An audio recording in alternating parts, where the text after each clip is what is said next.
Tracy Walker out for the season. Fine, I'll say it January 30th. There? You guys happy? I'm happy. F off. Tracy Walker out for the season, Jeff. How will the Lions suit up without him? And really, how will this defense perform? They're in trouble. No, it's gonna be tough. I mean, we talk about Tracy Walker and what he means to this defense, specifically that secondary. He's that back-end communicator. I mean, you could even argue that play to KJ Osborne at the end probably wouldn't have happened if Tracy Walker was in the game. I mean, that's his job. Guys are going to have to step up, and we've seen that as a common theme for the Detroit Lions. Even the offensive line, 2 guys step in. The defensive line, guys are stepping up. But overall, it's going to take somebody. I mean, Juju Hughes has been getting those reps so far, and the play at the end, he kind of blew open for KJ Osborne. So say what you want. Listen, I don't have too many concerns. I know people have talked about trying and going out and signing a safety. At this point, you just have to see what you have. I mean, Kirby Joseph, in my opinion, I don't know the specifics of it. Maybe he's not ready enough. But there's going to have to be somebody to step up. I mean, if that's Juju Hughes, Kirby Joseph, Deshaun Elliott's been solid. But they're going to have to find that next guy, somebody that can actually take on somewhat of a leadership role, or somebody like Deshaun Elliott needs to step up in that role. But the loss of Tracy is tough. Not only as cerebral as he is and the leadership he brings, team captain, obviously. It's really the production. Like, he led this team in tackles last year with over 100 tackles. Like, they're going to miss that. And, looking at what, the schedule going forward, you take on Seattle this week, next week, the following week, you take on New England. You're probably not going to really notice really Tracy's absence until you start getting deeper in the schedule, or if you take on Green Bay. I mean, it's going to start biting you in the ass. So for me, I mean, Tracy, it's a significant loss, Adam, but it's going to have to be next man up. And I don't know who that exactly is. So far, it's been Juju Hughes. But moving forward, that's definitely going to be – I mean, it puts a lot of pressure on this defensive line, I think, now, because you have to get – before Minnesota, you're facing Minnesota, you can't get to Kirk Cousins. You saw what happened. Let's call a spade a spade. Was not good. Let's call a spade a spade. The Lions have done a good job outside of A.J. Brown in limiting wide receiver ones with bracket coverage and really focusing, having a CUDA on those individuals, especially Justin Jefferson over the weekend.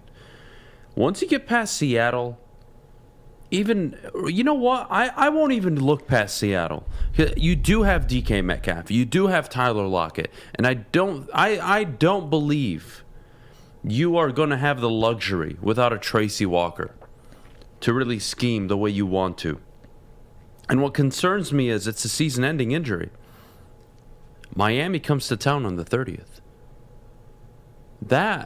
You want to talk about a game the Lions could be blown out? I would probably put that one on the counter. Not because I don't think they can't put up points, but Tyreek Hill and Jalen Waddle over the top. Oh, it's terrifying. You're done. Yeah, you need safety help. There are a lot of problems with this defense. If he gets back, it's still something we're waiting to see. He's somebody that's going to have to play some significant snaps. Kirby Joseph, the third-round pick from this past year's draft. We're looking at Brad Holmes now and saying, all right, you've drafted your pass rusher. You've drafted your wide receiver. Williams was injured. We all understood it going in. Pascal, injured going in. Okay, fine. We're looking at this draft class, Jeff, and this season alone, it needs to be what it was last year. All these guys have to play significant snaps, meaningful snaps, and they have to progress throughout the season. I'm looking for Kirby Joseph to go from a 20%, 30%, 40% snap count share to 50, 60, 70 by the tail end of the year. You're looking for him to really take that step. You're probably going to be you're really going to shift around your secondary. And look, Ermanni, he had a really bad game in Minnesota.